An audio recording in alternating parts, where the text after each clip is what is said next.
La majeure partie de cet atelier va être destinée à LinkedIn. Pour info, LinkedIn c'est un réseau social professionnel.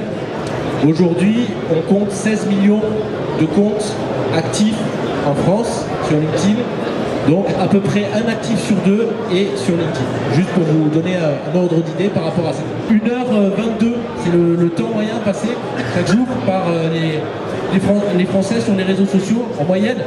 Donc ça veut dire que vous utilisez Messenger peut-être, Facebook, vous utilisez WhatsApp qui peut être considéré comme un réseau social, Instagram, Snapchat, voilà, 1h22 pour le temps passé sur les réseaux sociaux. Pour vous donner un ordre d'idée sur la philosophie des réseaux sociaux, pour que vous puissiez comprendre le fonctionnement, aujourd'hui, il y a un marqueur assez important pour revenir un petit peu à la vente, à la prospection. C'est que vous pouvez dialoguer, interroger n'importe quelle entreprise, n'importe quelle collectivité locale sur les réseaux sociaux. Il y a un rapport d'égalité qui se fait entre une personne morale, un particulier, une entreprise, et il est possible de dialoguer avec tout le monde. La façon d'interpeller sur les réseaux sociaux, elle est commune à beaucoup de réseaux sociaux ici. C'est le hâte, ici. Commencez par le hâte. Le hâte, ça va taguer le compte avec lequel vous souhaitez dialoguer. Donc quand vous faites ça, le compte est notifié. Ça veut dire que la discussion peut s'amorcer. Si je suis sur LinkedIn ici, je commence par mon hâte et puis je mets le profil d'une personne avec laquelle je veux rentrer en relation, en conversation. Une fois que c'est ça, vous allez pouvoir dialoguer. Encore une fois, ça ne veut pas dire qu'ils vont me répondre. Ils me répondront si moi je travaille mon profil. Aujourd'hui, si vous voulez vendre sur les réseaux sociaux, le rapport de prospection est de moins en moins de contact avec le vendeur.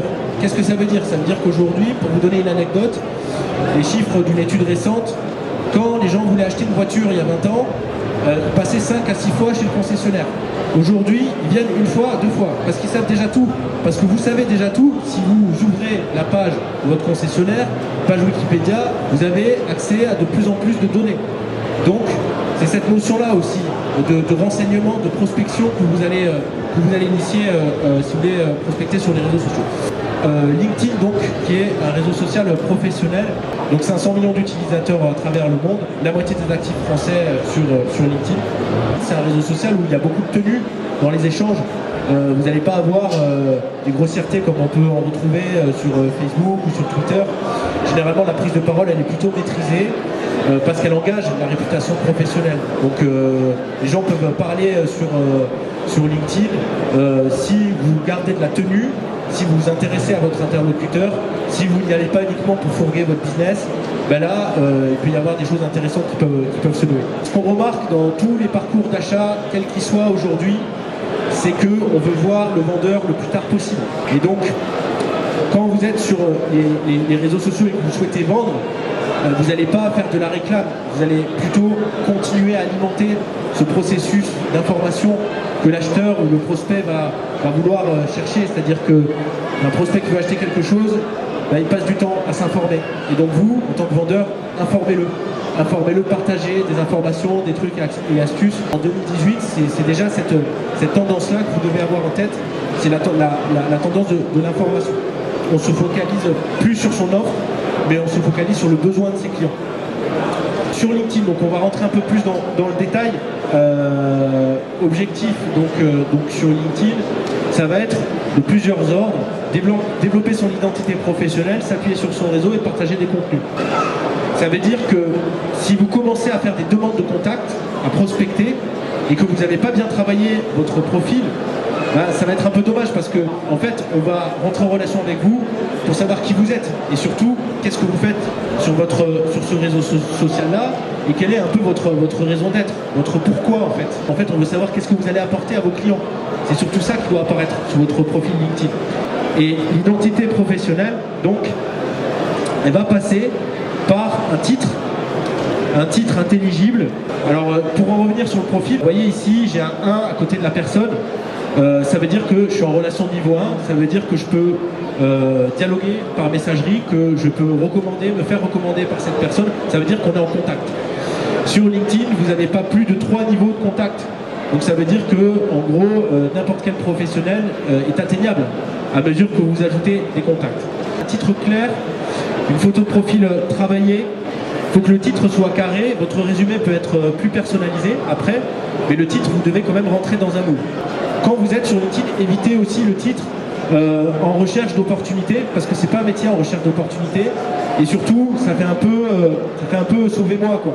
Donc, le plus important, c'est que vous puissiez mettre une disponibilité avec une date précise. Vous vous projetez déjà vers une activité. Une personne qui recherche un emploi sur LinkedIn, elle va dire moi je suis disponible à partir de telle date, à partir de tel mois. Et surtout, on met un rapport égal-égal avec l'employeur en faisant ça. Une petite remarque sur les photos de profil qui touchent plutôt les hommes. On voit souvent des profils LinkedIn où vous voyez les hommes cravatés avec le dernier bouton de chemise et la cravate, on a l'impression qu'ils vont s'étouffer. En fait, il faut être un peu détendu. C'est pas parce que vous avez l'air sérieux que vous êtes professionnel en fait. Quand je vous parlais d'expérience professionnelle, toutes les expériences professionnelles, bien sûr, mais si vous devez mettre des expériences, renseignez-les toutes aussi et surtout parce que LinkedIn c'est un réseau social de référenceurs. Ça veut dire que plus vous allez mettre de données, plus vous allez apparaître dans les résultats de recherche. Et donc, si vous avez fait des boulots que vous considérez peut-être comme étudiant ou alimentaire, eh ben, ça n'a rien de dégradant, au contraire. Ça va vous donner beaucoup plus de possibilités d'apparaître dans les résultats de recherche et aussi un sens de la débrouille qui peut être intéressant. Vous avez une mention prix et distinction aussi qui est intéressante. Et qui va vous permettre, dans la mention prix et distinction, de mettre des travaux étudiants, des choses sur lesquelles vous avez travaillé. Là aussi, c'est pareil. Objectif, alimenter votre profil. Vous avez la possibilité de mettre 50 compétences dans LinkedIn. Alors, 50 compétences, vous allez peut-être me dire que c'est beaucoup. En fait, vous allez voir que ça va très vite. LinkedIn va vous en proposer des compétences. Et je prends un exemple, si vous mettez Microsoft, la suite Office, vous pouvez mettre PowerPoint, Word et Excel. C'est aussi des compétences. Et surtout, vous avez la possibilité de recommander et de vous faire recommander. Vous ne pouvez être recommandé que si vous renseignez des choses sur lesquelles vous pouvez être recommandé. Si vous renseignez rien, eh ben vous serez recommandé sur rien, c'est normal. Donc il faut que vous puissiez renseigner des informations dans cette zone. Autre chose, les contacts et le carnet d'adresses. Et vous n'êtes pas intrusif sur LinkedIn si vous demandez des personnes que vous ne connaissez pas dans la vraie vie. Vous êtes intrusif si vous allez sur un autre réseau social qui n'est pas un réseau social professionnel et que vous faites des invitations. Là, vous êtes intrusif. Mais sur un réseau social professionnel, vous ne pouvez pas être intrusif parce que c'est une philosophie professionnelle. Je vous ai parlé des contacts de niveau 2. Pour toucher une personne, là c'est un peu une méthode classique, conventionnelle, mais qui fonctionne bien. C'est la mise en relation. Vous avez un intermédiaire avec vous, entre la personne et vous, et bien, utilisez cet intermédiaire. Vous avez la possibilité de l'identifier.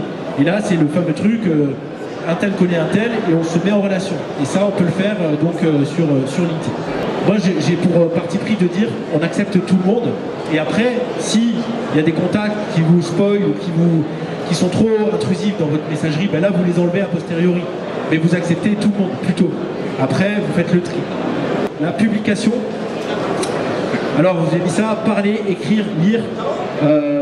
Pourquoi parce que, en fait, quand je vous disais que pour intéresser vos prospects, vendre, il fallait pouvoir vous exprimer. Pouvoir vous exprimer, on peut le faire de différentes façons. Alors, si on a la possibilité de parler, on parle, parce qu'on peut être identifié. Si on ne peut pas parler, on écrit. Et si on ne sait pas écrire, on lit. Et on fait de la veille et on fait ce qu'on appelle la curation. La curation, c'est du partage de contenu, du partage d'articles. On lit des articles et on les partage. On sait à minima lire. Et on sait à minima lire un article et identifier une information essentielle qui pourrait aider ses clients, ses prospects et sa cible. Et si on peut, on écrit.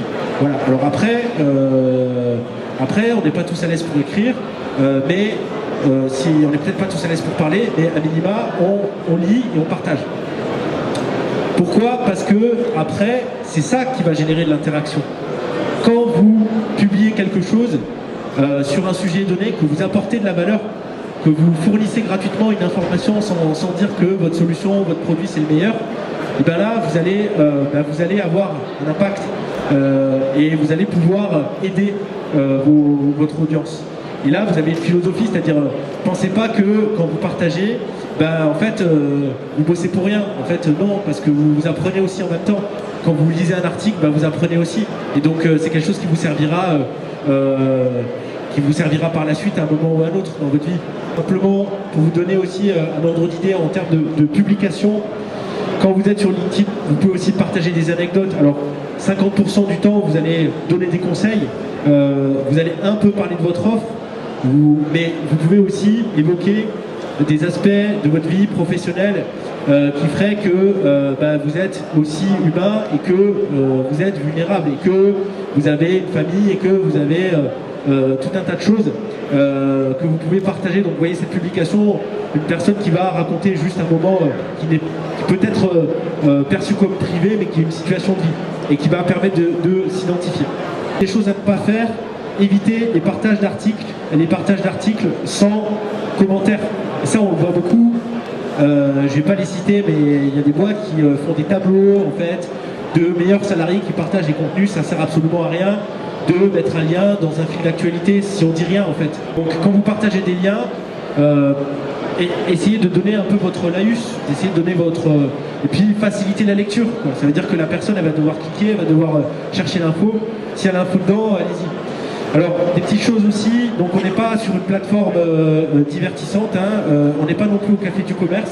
Quand on parle de choses sur LinkedIn, on parle de choses précises avec des chiffres, on étaye, on ne va pas mettre des contenus divertissants. On n'est pas sur Facebook et surtout, c'est pas l'objet du réseau social. Pas de faute d'orthographe, évidemment c'est facile à dire, mais relisez-vous. Quand on vous dit les réseaux sociaux c'est l'immédiateté, il faut aller vite, ça vous laissez tomber, vous laissez les gens dire qu'il faut aller vite, parlez vite. Vous prenez votre temps quand vous rédigez. Alors pour terminer, donc les autres réseaux sociaux, on a fait une partie majeure sur LinkedIn. Les autres réseaux sociaux, vous avez bien sûr Facebook avec votre page profil. Alors moi j'ai un autre parti pris, contrairement aussi à d'autres confrères. Pour moi les réseaux sociaux, pas de privé, pas du tout même. Donc après, si vous considérez que vous avez un Facebook privé, posez-vous simplement la question de savoir combien d'amis vous avez, combien de contacts, et posez-vous la question de savoir si ce cercle de contacts c'est du privé. Et puis vous verrez que vous avez beaucoup de connaissances. Donc le privé sur Facebook, moi je proscris totalement et je vous encourage plutôt à faire que du contenu professionnel ou alors un peu plus décontracté que sur LinkedIn avec ce type de contenu. Alors Instagram, donc plutôt tout ce qui va avoir une enseigne commerciale et tout ce qui va être visuel, facilement visuel. Il y a des activités qui le sont facilement. Pâtissier c'est visuel, fleuriste c'est visuel, marchand de fringues c'est visuel, dans un bar c'est visuel, puis il y en a d'autres qui ont vendé du service, c'est plus difficile. Si on a les moyens, on peut être sur tous les réseaux sociaux, on trouvera une éditoriale sur tous les réseaux sociaux. Mais du coup, là, Instagram s'adapte plutôt à ce genre de contenu. Si vous avez des questions, je vous invite à me contacter directement. Je répondrai volontiers à vos questions. Donc c'est Philippe Isola, I-S-O-L-A, Philippe, et vous pouvez le trouver sur les réseaux. Et je vous souhaite une bonne fin de journée, un bon salon.